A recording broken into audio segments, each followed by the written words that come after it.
Time Saver Traffic Center. I'm Brad Early. All right, Brad, thank you. I know you're theatric. You might want to stop down here in the studio here in a little bit, meet somebody.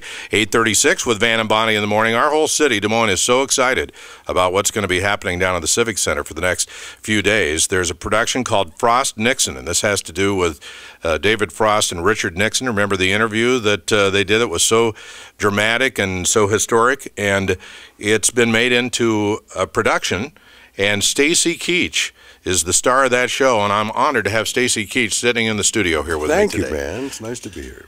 I've loved your voice for a long time. I guess that just shows I'm a radio guy. Yes, you are. Did you ever do radio? Well, you know, my dad started in radio. That's how I became introduced to this business, through a show called Tales of the Texas Rangers back in the 1950s. Wow. That was the beginning of my experience with the theater and acting, and it was through radio. Didn't I hear your voice on kind of a syndicated show about, was it Twilight Zone? Yes, Twilight Zone. Yeah. That's right. Yeah, I host that. We do radio dramas based on the original television series. Yeah. Yeah. Well, it's a thrill to have you in Des Moines, Iowa. You, I hope man. the town is treating you well. So far, so great. Sounds like one of the golf courses is treating you well. Yeah, I got lucky the other day out at the Owensboro Country Club on the sixth hole.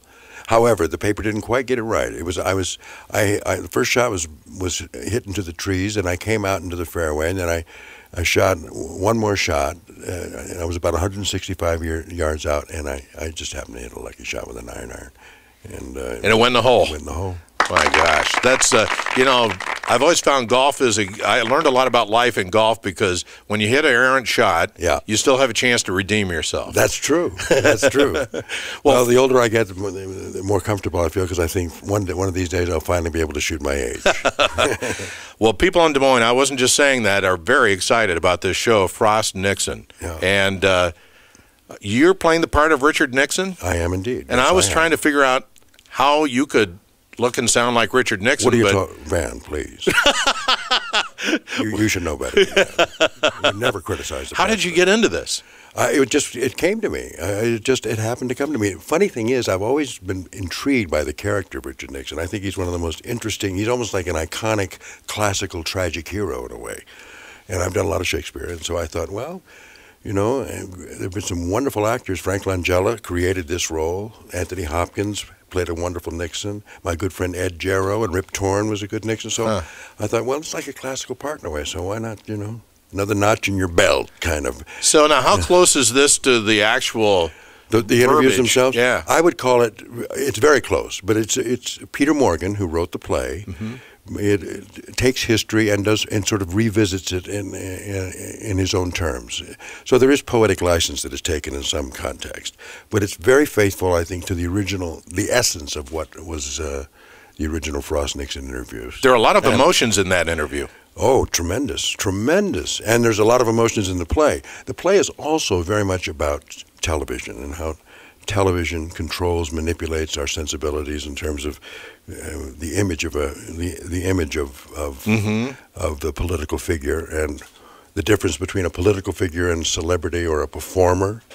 And Nixon was very self-conscious about the perspiration on his upper lip, because he thought that may have had something to do with him losing the election to John Kennedy. Yeah, and he was, and he said, and the shadow from his beard.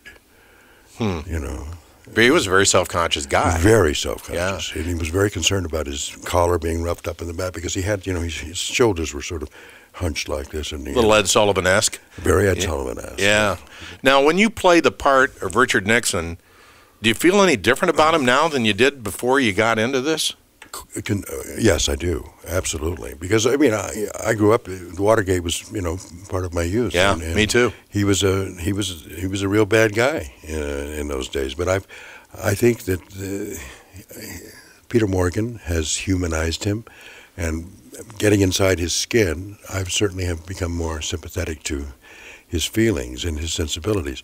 However, and he admits in the play that he did a bad thing. Yeah, Stacy Keach is our guest. If you're just tuning in this morning, you've done so many things. I mean, stage and film and TV and I've been very lucky. I guess when I say your name, people say, "Oh yeah, Mike Hammer." Yeah, is that the thing that comes to people's mind? I think so, probably, because it's again the power of television. Yeah, yeah. That's all over the world, and it lasted for 4 or 5 years. What haven't you done that you'd like to do? Ah, that's a good question. Well, somebody asked me that question a couple of years ago, and I said write music for movies. Really? I play the keyboard, and I'm a composer, and now I'm doing it. So it's actually happening. I just wrote the music for a movie called Imbued, which will be coming out later this year. Would you like another primetime TV show or not? It's all about the character, and it's all about the possibility of success. I narrated a show called American Greed on CNBC, which does profiles of people who perpetrate fraud on all of us and the Dennis Kozlowskis of the world, and it's a pretty good show, and I'm enjoying that. So, and I don't have to put makeup on for that. It's just my voice. So that's But I was looking at your website, and they had an interesting question that they had asked you on there. And I want to hear this from you rather than just reading it. Yeah. It said, "Who were your favorite leading ladies?" Oh my gosh, I had a list there. Yeah, I know it. You want me to reiterate that list? Well, I just even off the top of your head. I'm going to be very diplomatic, and I'm going to say, and politically correct, and say my wife, Malgosia, is my favorite leading lady. Did you meet her? And I met her on the set of My Camera. On My Camera, in 1983. Yeah. Well, let's put it this way: what other leading women have you worked with? Leading ladies. Oh my goodness. Where do I start? I mean, Joan Collins was somebody I did a play with not too long ago. Faye Dunaway I did a movie with. Claudia Cardinale, Lindsay Wagner, Lauren Hutton. I mean, you're going to get me in big trouble because I'm going to leave somebody out. Yeah, because those people. I did a picture recently with my sister-in-law, Jane Seymour, but I didn't get a chance to. Jane Seymour is your sister-in-law. I didn't realize that. Yeah. Huh. Yeah. Yeah, we're going to get you in big trouble because all those people you mentioned, they all tune in every day to Van and Bonnie. There you go. Yeah, I got in trouble. I'm in. Now, after you do this, did I read you're going to do King Lear? Yes, I'm going to go. I did it in 2006 at the Goodman Theater in Chicago under the direction of Robert Falls. It's a very interesting production, and we're going to reprise that production in June of 2009 at the Harmon Center in Washington, D.C., the Shakespeare Theater down there.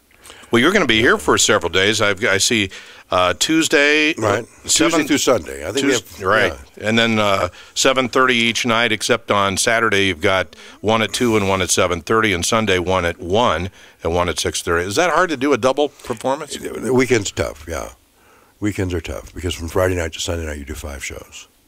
Well, I hope Des Moines treats you well. I think you'll like the so theater far. over I'm there. just having the greatest time. People are wonderful, and I look forward to seeing everybody down at the theater. Well, it's an honor to have you here. Thank you for spending some time with us. Thank you very much. All right, 8:45 at WHO.